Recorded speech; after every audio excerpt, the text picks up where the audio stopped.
तो आदाब, नमस्कार, गुड इवनिंग, सत श्री अकाल। एक बार फिर आप तमाम लोगों का स्वागत है क्राइम तक की कहानी के इस एपिसोड में। उम्मीद है पूरी फैमिली अच्छी होगी, अपना ख्याल रख रही होगी। अभी हाल में कुछ महीने पहले पाकिस्तान से एक वीडियो पूरी दुनिया में वायरल हुआ और हर तरफ लोगों ने उसे खूब देखा, सराहा भी। आवाज़ लता मंगेशकर की थी, गाना बहुत ही मशहूर, मेरा दिल ये पुकारे आजा। और उस गाने पे एक लड़की जिसका नाम आयशा, ये पाकिस्तानी, उसने अपनी सहेली की शादी में इस गाने पे एक परफॉर्म किया था। उसे भी नहीं मालूम था कि इस गाने पे जो वो डांस कर रही है वो न सिर्फ पाकिस्तान में बल्कि हिंदुस्तान में भी इतना ज़्यादा वायरल होगा, इतना पॉपुलर होगा। और देखते ही देखते आयशा एक स्टार बन गई, पूरा वीडियो वायरल हो गया। ये आज का दौर है, 2022 की बात है ये, जब ये वीडियो वायरल हुआ। आप सब में से भी मुझे लगता है ज़्यादातर लोगों ने देखा होगा। लेकिन ठीक 11 साल पहले इसी पाकिस्तान में एक और वीडियो वायरल हुआ था। 2012 की बात है, मई का महीना था। लेकिन आयशा के वीडियो के वायरल होने और 11 साल पहले हुए इस वीडियो के वायरल होने में न सिर्फ ज़मीन आसमान का फ़र्क था बल्कि बहुत बड़ा खूनी फ़र्क भी था। आज उसी खूनी वीडियो वायरल की कहानी है।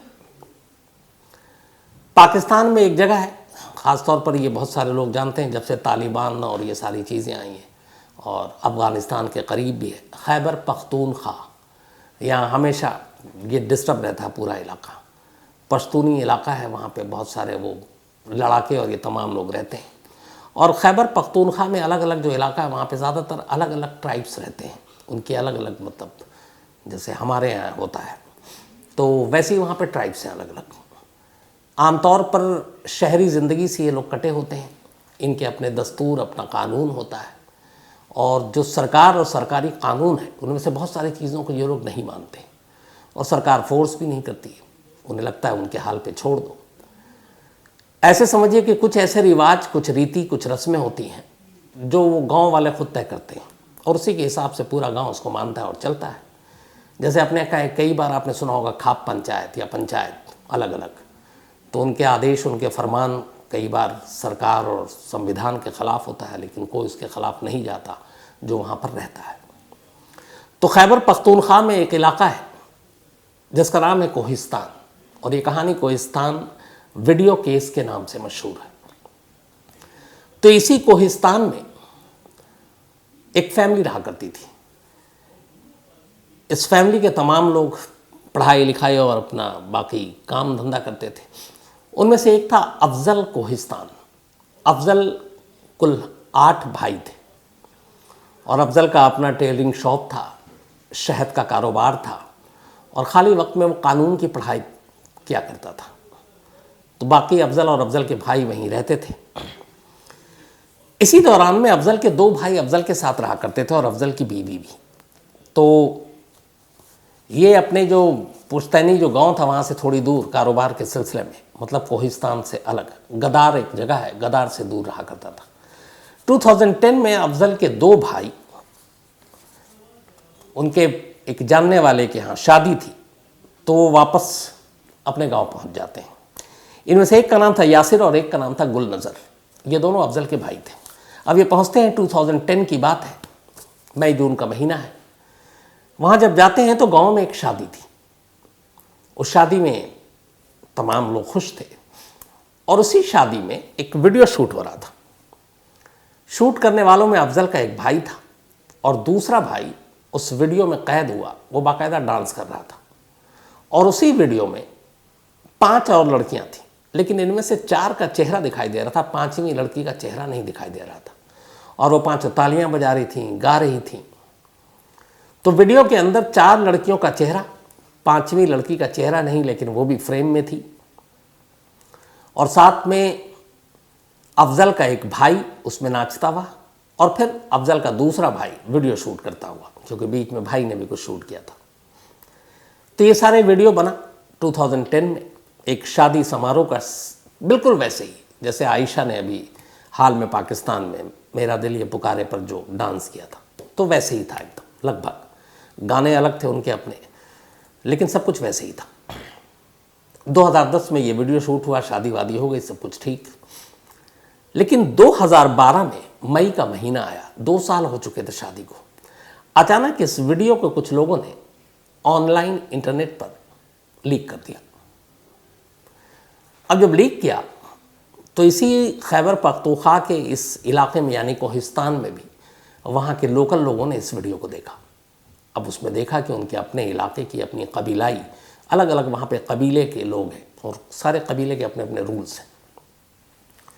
तो जब उन्होंने देखा कि एक शादी में 4 लड़कियाँ ताली बजा रही हैं, गा रही हैं और 2 लड़के हैं, एक वीडियो शूट कर रहा है, एक नाच रहा है, एक 5वीं लड़की भी है। अब 5 की शिनाख्त हो गई। जब उन्होंने देखा तो ये बात फैली और इसके बाद अब उन 5 लड़कियों की जो शिनाख्त हुई, उनकी जो आइडेंटिफिकेशन थी, उनमें से एक का नाम था बाजीगा, दूसरी का नाम था शीरीन जान, तीसरी का नाम बेगम जान, चौथी का अमीना और 5वीं लड़की का नाम शाहीन थी, जिसका चेहरा वीडियो में नहीं था लेकिन शाहीन उसमें थी कैद।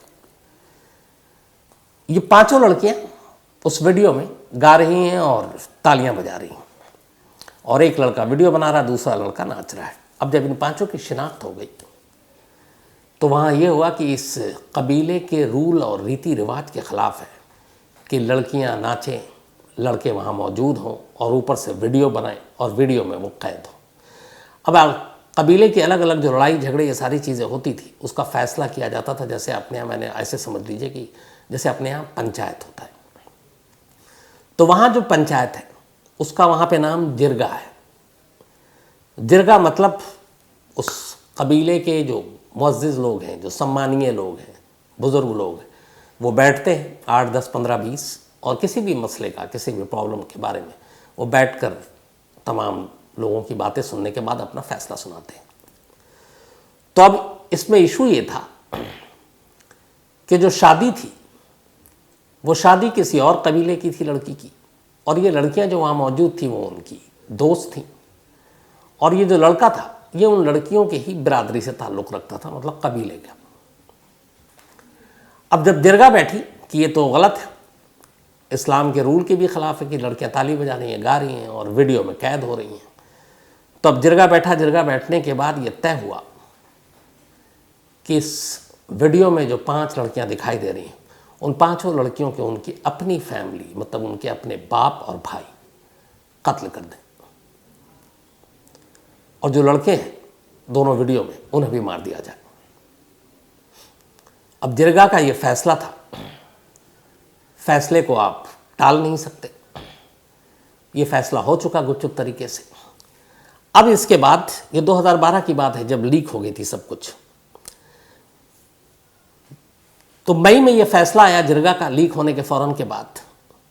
जून 1 महीना भी नहीं बीता कि पूरे इलाके में खबर फैल गई कि उन 5 लड़कियों को मार दिया गया है।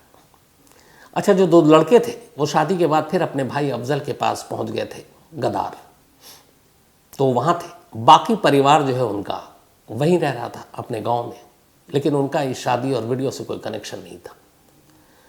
अब ये सब कुछ जब हो गया, जून 2012, 1 महीने बीत गए, अफजल को अचानक पता चला कि एक वीडियो जिसमें उसके भाई ने शूट किया था और एक भाई उसका उसमें डांस कर रहा था और 5 लड़कियां थीं, उन 5 को मार दिया गया जिरगा के हुक्म के साथ।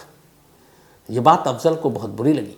कानून की पढ़ाई कर रहा था, उसने जाकर लोकल वहाँ पर एडमिनिस्ट्रेशन और पुलिस में रिपोर्ट लिखाई कि ऐसे से हुआ है।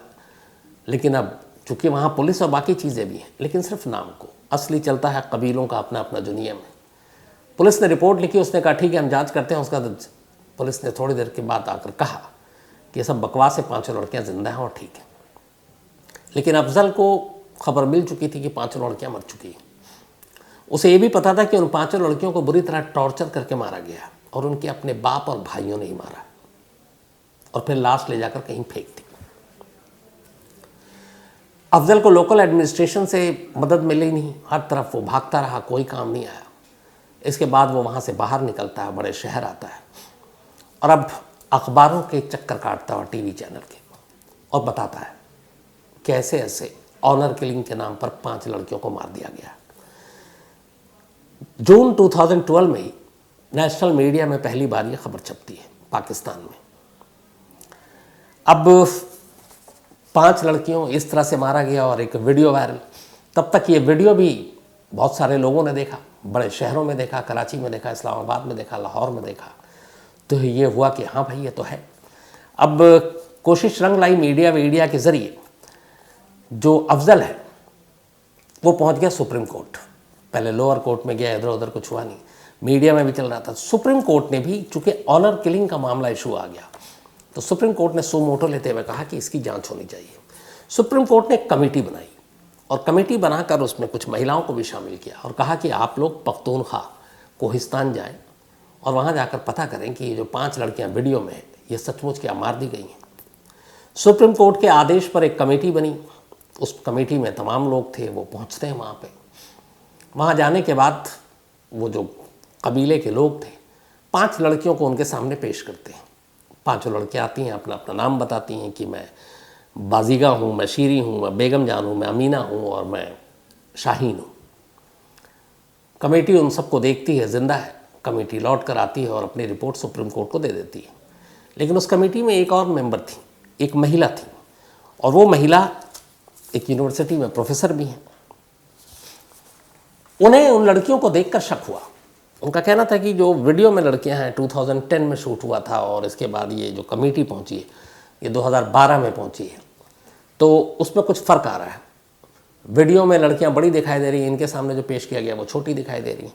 तो उसने अपनी बाकी कमेटी के राय से अलग राय दी कि मुझे कुछ डाउट है कि फेक लड़कियों को कमेटी के सामने पेश किया गया, लेकिन उनकी बात सुनी नहीं गई और सुप्रीम कोर्ट ने कहा कि सारी लड़कियां जिंदा हैं, इसलिए केस का कोई मतलब बनता नहीं है और केस डिसमिस हो गया। अब जब केस डिसमिस हो गया तो अफजल फिर परेशान हो उठा कि क्या करें। अब इसके बाद अफजल ने फिर इधर उधर कोशिश करनी शुरू की, मीडिया को बताना शुरू किया, लेकिन किसी ने कुछ माना नहीं। तब तक अब 2013 की तारीख आ गई। 2013 में कुछ वहाँ के जो लोकल पॉलिटिशियन थे वो पब्लिकली अनाउंस कर रहे थे कि यहाँ पे जो भी जिरगा या फिर कबीले के नियम और उसूल के ख़िलाफ़ जाएगा उसका हश्र वही होगा। और 1-2 लीडर ने तो, बल्कि वहाँ के एक लेजिस्लेटिव असेंबली के एक मेंबर ने बाकायदा पब्लिकली ये ऐलान कर दिया कि इस वीडियो में जो लीक हुआ था, कोहिस्तान वीडियो, उसमें मौजूद और दिखने वाली हर लड़की को मार दिया गया। अब एक पब्लिक सर्वेंट, एक नेता, एक चुना हुआ मेंबर पब्लिकली ये कह रहा है और ये रिकॉर्ड हो गया। जब ये मिला तो इस रिकॉर्डिंग के साथ अफजल दोबारा सुप्रीम कोर्ट पहुंचा। उसने कहा कि देखिए खुद वहाँ के चुने हुए जो मेंबर हैं वो कह रहे हैं कि वो मारे जा चुके हैं, 5 लड़कियाँ, तो इसलिए इस केस को रीओपन किया जाए। अब सुप्रीम कोर्ट ने भी वो सारे वीडियो देखे, तमाम चीज़ें देखी, लेकिन इधर सुप्रीम कोर्ट ने कहा ठीक है हम रीओपन करते हैं। जैसे रीओपन के लिए सुप्रीम कोर्ट ने मंजूरी दी, एक दूसरा हादसा होता है। अफजल का जो गांव था, उस गांव में उसके 3 भाई वहीं रह रहे थे। अफजल किसी और नौकरी के सिलसिले में बाहर था, लेकिन इसके जो गांव में बाकी परिवार जहां रहता था ओरिजिनल, वो वहां पर उन तीनों, उसके 3 भाई थे। 2013 जनवरी में उन तीनों भाई को गोली मारकर मार दिया गया और अफजल के उस घर को आग लगा दी गई। ये नतीजा था कि उसने सुप्रीम कोर्ट में दोबारा कहा कि ये केस रीओपन हो। इससे वहाँ की जिरगा और उस कम्युनिटी के लोग भड़क गए और उन्होंने कहा कि ये हमारी इस बिरादरी को बदनाम कर रहा है। एक तो वीडियो वायरल हुआ है, उसमें लड़कियाँ दिख रही हैं गाते हुए, तालियाँ बजाते हुए, ये कहीं से हमें मंजूर नहीं है। तो उसका बदला उन्होंने अफजल के 3 भाइयों से लिया।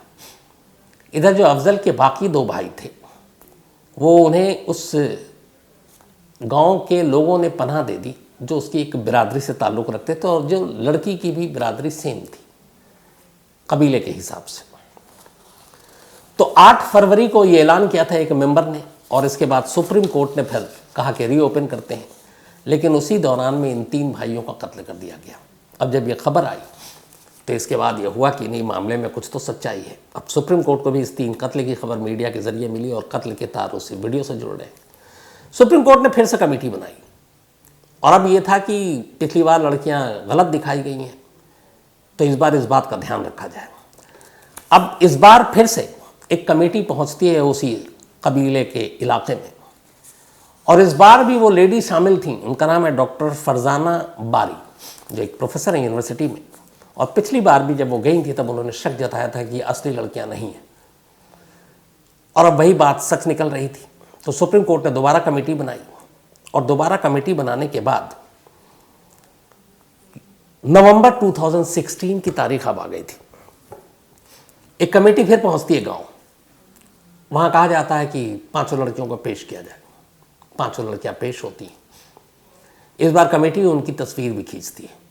अच्छा, इससे पहले क्या होता है, जब सुप्रीम कोर्ट रीओपन केस करता है तो सुप्रीम कोर्ट पाकिस्तान का कहता है कि 5 लड़कियों को कोर्ट में पेश किया जाए, ताकि सिंपल फैसला हो जाएगा कि ये लड़कियां जिंदा हैं या मर चुकी हैं। लेकिन डिफेंस के लॉयर ने यह कहा कि उन 5 लड़कियों को उनके इलाके से निकाल कर सुप्रीम कोर्ट तक पहुंचाना इस्लामाबाद में ये मुमकिन इसलिए नहीं है कि वो जिस कबीले से ताल्लुक़ रखती हैं वो वहाँ की लड़कियाँ खुले में इस तरीके से मर्दों के सामने पेश नहीं हो सकती। तो इससे लॉ एंड ऑर्डर और बाकी चीज़ों की बड़ी प्रॉब्लम आ जाएगी, दिक्कत आ जाएगी, और वो इलाका वैसे ही है। तब सुप्रीम कोर्ट ने भी मजबूरी समझी, उन्होंने कहा ठीक है वो लड़कियाँ नहीं आएंगी, कमेटी दोबारा जाएगी। अब कमेटी के मेंबर दोबारा पहुँचते हैं, डॉक्टर फरजाना बारी भी उसमें मौजूद हैं। एक एक कर तमाम लड़कियों को पेश किया जाता है, और उन लड़कियों के पेशी के साथ साथ उनकी तस्वीरें भी ली जाती हैं, और हर लड़की वही अपना नाम बताती है जो 2010 के वीडियो में मौजूद थी। अब पिक्चर के साथ वो लोग आते हैं, सुप्रीम कोर्ट को अपनी रिपोर्ट देनी है, लेकिन डॉक्टर फरजाना बारी को फिर लगता है कि गड़बड़ हो जाएगा, तो एक काम करती हैं। राइटर के एक जर्नलिस्ट जो पाकिस्तान में बेस्ड, फरजाना बारी उससे मिलती हैं और कहती हैं कि ये वीडियो है 2010 का वायरल वीडियो, जिसमें ये लड़कियाँ ताली बजा रही हैं और गा रही हैं, और ये तस्वीर है 2016 का जो कमेटी के साथ हमने खींची। आप सिर्फ ये पता कर सकते हैं किसी टेक्निक से, नई टेक्नोलॉजी से, कि 5 वही लड़कियां हैं जो वीडियो में हैं। राइटर का वो जर्नलिस्ट वो फोटो और वो वीडियो एक ब्रिटिश इंडिपेंडेंट एजेंसी है वहाँ भेज देती है, और कहती है कि उसका नाम था बैरियर्स, डिजिटल बैरियर्स, लंदन भेजती है। और वहाँ अब उन तस्वीरों को और उस वीडियो में लड़कियों का चेहरा, दोनों का मिलान, कि 2010 में जो वीडियो में लड़कियां नज़र आ रही हैं और 2016 की जो तस्वीर में लड़कियां नज़र आ रही हैं, इनमें कितनी समानता है। उस ब्रिटिश इंडिपेंडेंट एजेंसी ने उस फोटो को डेवलप किया, उसका नई टेक्नोलॉजी के ज़रिए वीडियो और उस फोटोग्राफ्स दोनों को मैच किया। उनकी रिपोर्ट आई कि वीडियो में दिख रही लड़कियाँ और ये जो फ़ोटो आपने खींची 5 लड़कियों की अभी कमेटी के साथ जाकर, ये दोनों अलग अलग हैं। ये वो लड़कियां नहीं हैं जो उस वीडियो में थी जो वायरल हुआ। अब उसकी पूरी रिपोर्ट डॉक्टर फरजाना बारी ने सुप्रीम कोर्ट में पेश किया। जब सुप्रीम कोर्ट में पेश किया तो खुद सुप्रीम कोर्ट के जो जज थे उन्होंने दोनों तस्वीरें और वीडियो को देखा ध्यान से, और फिर उन्होंने कहा कि जब 2010 में ये वीडियो शूट हुआ था, 2012 में फिर लीक हुआ, तो उस वक्त उन्होंने एक अमीना जो इन 5 लड़कियों में शामिल थी उसके बारे में कहा कि अभी जो तस्वीर दिख रही है उसके हिसाब से तब 2010 में अमीना की उम्र 8 से 10 साल रही होगी, जो अभी की फ़ोटो है 2016 की, और उसी तरीके से बाकी लड़कियों की उम्र भी 8, 10 या 12 साल के दरमियान रही होगी। लेकिन जो वीडियो में 5 लड़कियां दिखाई दे रही हैं उनमें से बल्कि 4 का चेहरा साफ है, 1 का नहीं है। वो चारों लड़कियां वीडियो में देखकर साफ साफ पता चलता है कि इनकी उम्र 20 से 22 साल के दरमियान थी 2010 में। यानी अगर 2016 की बात करें तो उसमें 6 साल और जोड़ दीजिए तो 26 से 28 साल अब उनकी उम्र होगी। लेकिन कमेटी के सामने जो लड़कियां पेश की गई 5, उनकी जो तस्वीरें थी वो सब 14 से 16 साल के अब उस वक्त 2016 में नज़र आ रही थी।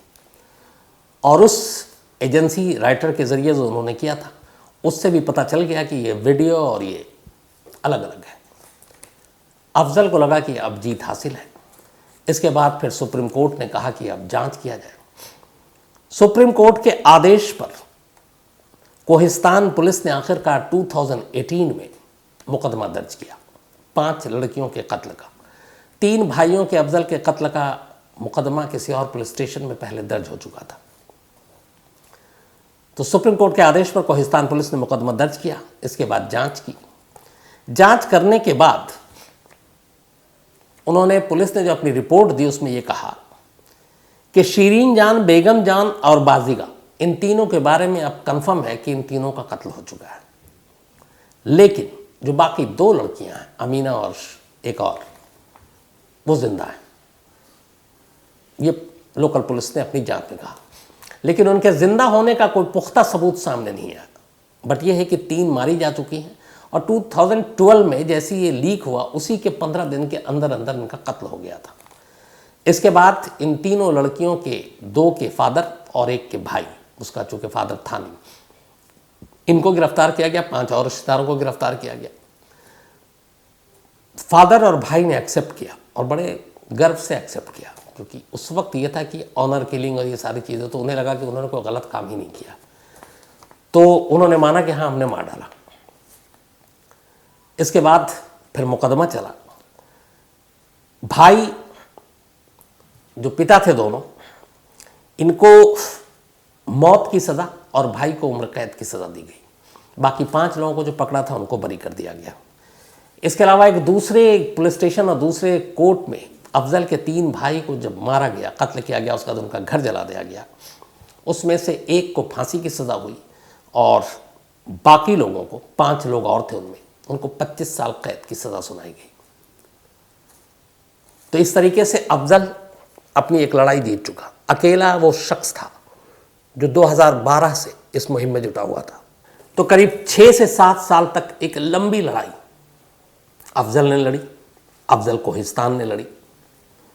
लेकिन इसका नतीजा फिर ये हुआ कि अब इस लड़ाई को लड़ने के बाद वो अपने आबाई वतन यानी अपने गांव, अपने उस इलाके में जा नहीं सकता था, क्योंकि तमाम कबीले के लोग उसके ख़िलाफ़ हो चुके थे कि इसने कबीले की मान मर्यादा को तोड़ा है।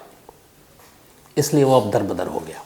कुछ मीडिया के लोगों ने, कुछ और लोगों ने मदद की और वो इधर से उधर भटकता रहा। फिर वो एबटाबाद पहुंच गया, वही एबटाबाद जहां ओसामा बिन लादेन को मारा गया था। अमेरिकी जो कमांडोज थे, सील, उन्होंने मारा था, नेवी सील। तो वो एबटाबाद में रह रहा था अपने एक और भाई और भतीजे के साथ। 6 मार्च 2019, 6 मार्च 2019 एबटाबाद में उसका पता चल गया और वही उसके कबीले के लोग, जिस कबीले से ताल्लुक़ रखती थी वो 5 लड़कियां, वो लोग उसका लगातार पीछा कर रहे थे। 6 मार्च 2019 को उन्हें मौका मिला और वो जब अपने घर की तरफ गुजर रहा था एबटाबाद में, सरेआम उसे गोलियों से छलनी कर दिया गया और अफजल की मौत हो गई।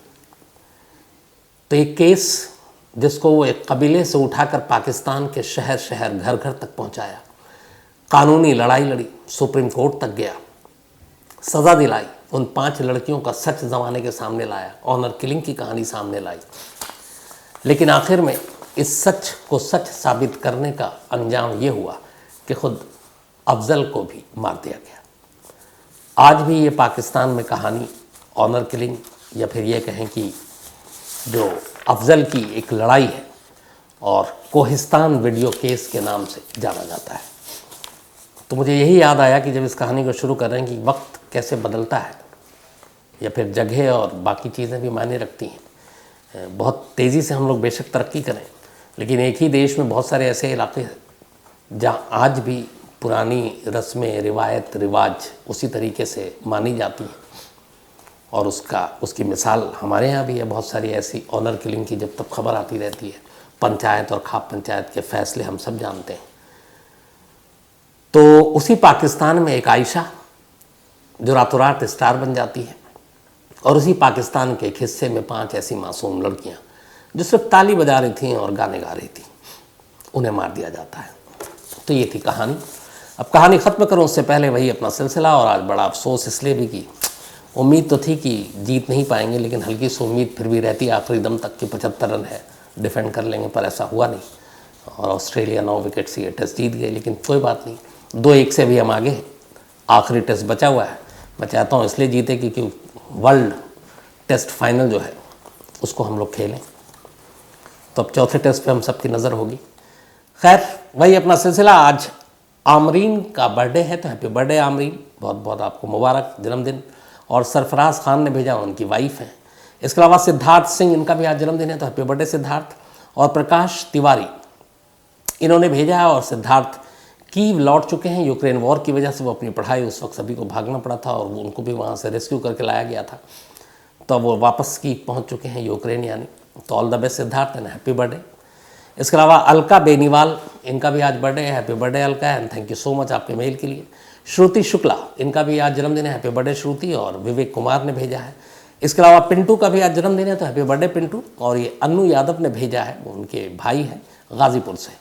दिशा मुनि, इनका भी आज जन्मदिन है, तो हैप्पी बर्थडे दिशा। और ये तानिया मुल्ला ने भेजा है पुणे से। साथ ही राहुल यादव का भी जन्मदिन है, तो हैप्पी बर्थडे राहुल। और दीपक यादव ने भेजा है। इसके अलावा स्वाति, इनका भी आज बर्थडे है, तो हैप्पी बर्थडे स्वाति, दीपक ने भेजा है। राकेश चौधरी, ये जो आज कहानी सुनाई मैंने आपको पाकिस्तान की, इन्होंने इसकी फरमाइश की थी, तो उम्मीद है राकेश जी आपकी फरमाइश अब पूरी हो गई। सूरज कसोरे, एक कहानी की फरमाइश की इन्होंने। इसके अलावा महेंद्र कुमार चौधरी, इन्होंने भी एक कहानी की फरमाइश की है। शिवम कुमार यादव नेपाल से हैं, और थैंक यू सो मच, बल्कि श्रवण कुमार यादव, तो थैंक यू श्रवण भाई। रोनित वर्मा, इन्होंने कहानी की फरमाइश की। इसके अलावा चारू जिंदल, इन्होंने नॉर्वे की कहानी सुनाई थी, इन्होंने एक अपनी कहानी भेजी, और मैं ज़रूर चारू जी पूरा पढ़कर, और ज़रूरत होगी तो आपसे कांटेक्ट भी करेंगे और मैं ज़रूर उसको सामने रखूँगा। इसके अलावा उबैद तुर्की, थैंक यू सो मच आपका उबैद साहब। तो आज कहानी में इतना ही। अब आपसे मुलाकात होगी कल रात 9 बजे किसी नई कहानी के साथ। तब तक अपना ख्याल रखिएगा। Thank you very much.